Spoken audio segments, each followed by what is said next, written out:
White beacon amid the dusty Texas plains that cultists believe to be the most holy place on earth.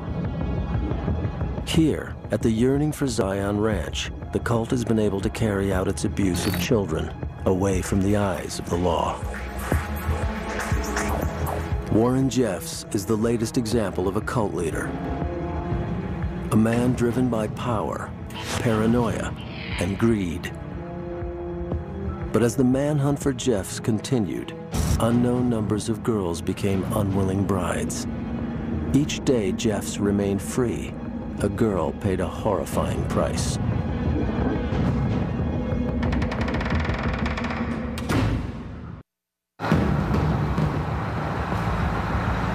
August 28th, 2006. Las Vegas police pull over a red SUV on a routine traffic violation. But the man at the wheel is no routine criminal. It is Warren Jeffs, one of America's 10 most wanted fugitives. The leader of the FLDS, Warren Jeffs, is currently under indictment for both enabling the marriage of an underage young girl to an already married 28-year-old and for acts of sexual nature with underage children himself. Like most cult leaders, Warren Jeffs has been using religion to act out his fantasies. Fantasies of domination and greed. Dependent on secrecy, he built a temple to his perversity in the isolated plains of Texas. But now, the prophet has a problem. Locked up in a federal prison and far from his obedient flock, Jeffs is finally to be punished for his crimes. And when cult leaders are cornered, they can drive the cult to self-destruct.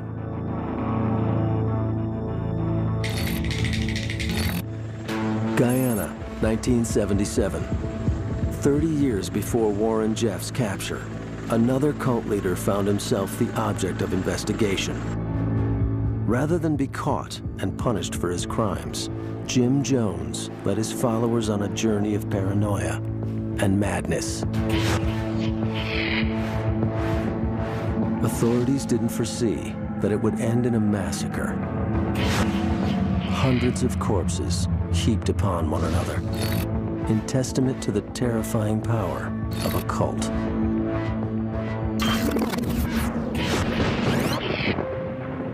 Lynn, Indiana, 1941. 10-year-old pastor Jim Jones is preparing for one of his first church services. Neglected by his parents and often alone, Jim seeks comfort in the stories of the Bible.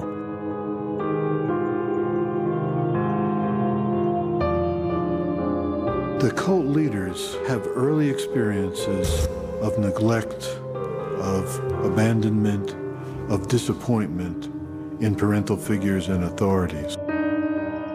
A poor and lonely child, Jim's interest in the Bible leads him to a Pentecostal church on the outskirts of town.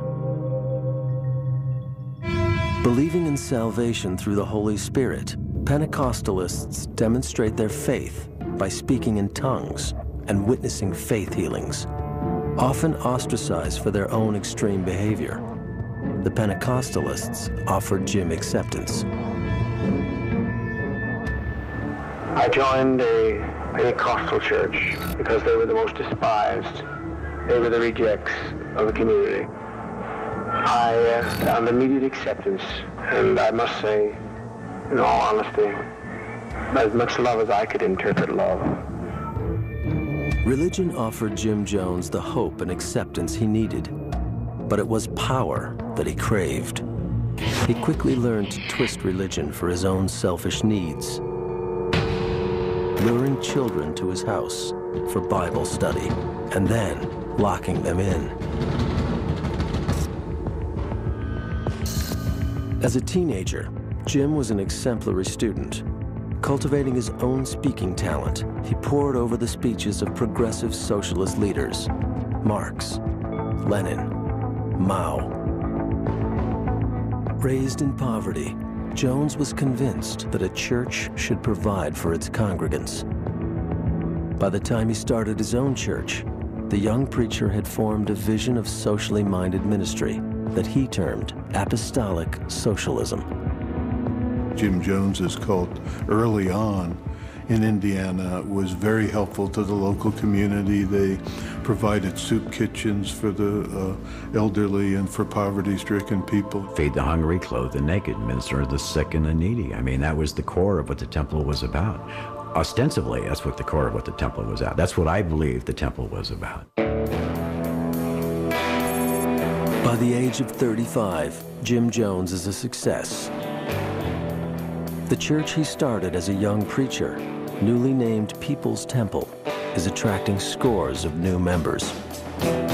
He's found a wife who shares his commitment to racial equality, and together they have adopted a veritable rainbow family.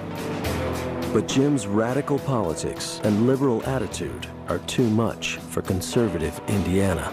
Early on, he was a guy with some very strong ideals in an unaccepting culture. He had the notion of racial immigration in a tough town like Indianapolis that didn't support that idea. Despite the growth of his congregation, Jones feels persecuted and misunderstood. His childish need for attention has matured into a full-blown hunger for power, and he must move his church to a place where it can mature.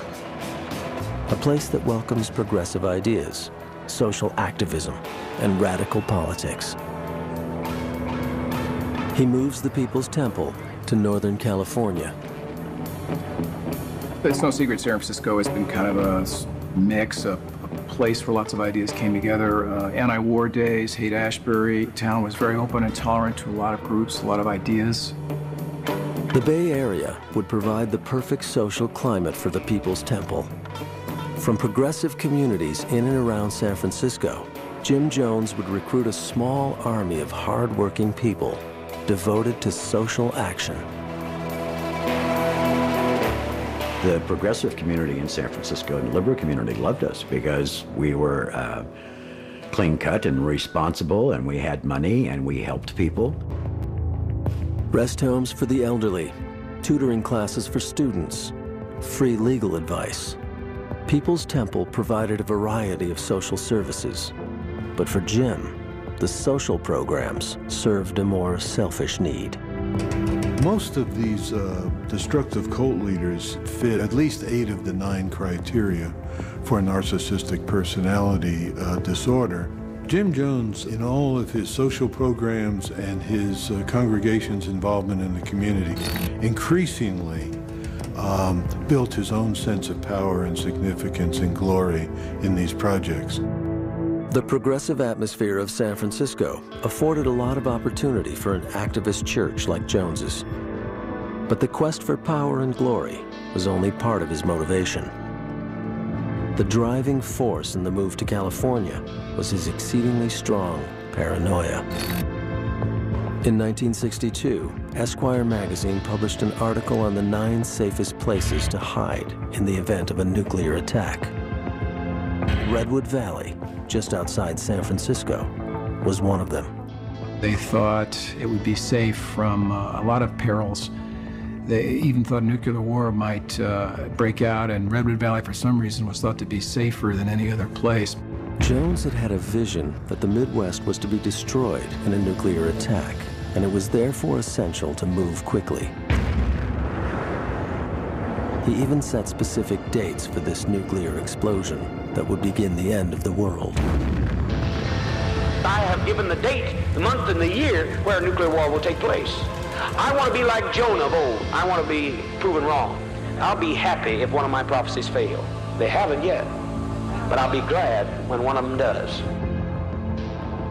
The move from Indiana was only Jones's first step in a dark descent, one that would drive his doomed temple much further than San Francisco.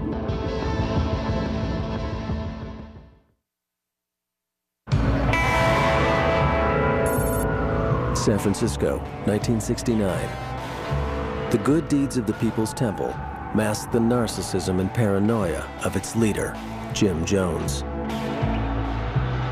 But as the temple continues to build its reputation in San Francisco,